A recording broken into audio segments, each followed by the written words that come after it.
za nami sta dva pomembna dneva. Štajersko novo leto ter največji vulkanizerski praznik letne gume dol vzetje. 15. novembra nas je verjetno večina zamenjala pneumatike, če pa je komu škoda denarja za menjavo gum, ali pa vam pašejo bolj grobe igrice, imate pa tako ketne v avtu ves cajt. Edino, kar nas mora skrbeti zdaj je, da nam ne zmrznejo vetrobranska stekla. In kako se tega lotevajo strokovnjaki?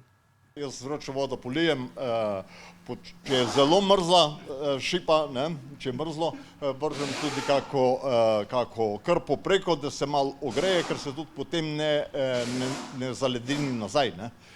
Res pa nekateri cvilijo, da jih je strah, da bo počela. Ne vem, jaz to delam leta in leta, pa še nobena mi ni prišla.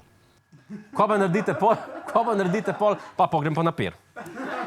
Jaz ne vem za vas, ampak jaz tem gospodu zaupam, samo zato, ker ima klobuk. A ni verodostojen. In to je tudi razlog, da grem vsako leto peš iz Goričkega v Piran. Če pa ste vi slučajno v dvomi glede odmrzovanja stekel, pa lahko namesto polivanja z vročo vodo uporabite to tehniko.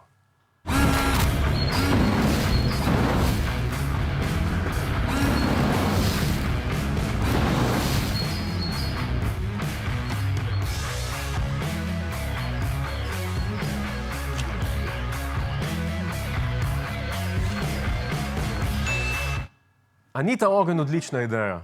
Pozimi odmrzneš steklo, z njim polet pa čevape spečeš. Če so vse ostale rešitve za prste, zmrznite ta za prste oblizniti. Hej, to je naš YouTube kanal, klikni na ta gumb in se naroči, da boš na tekočem. Polagaj pa nas tudi na Facebooku in na Twitterju, pa na ulici, pa na kakšnem javnem WC-ju.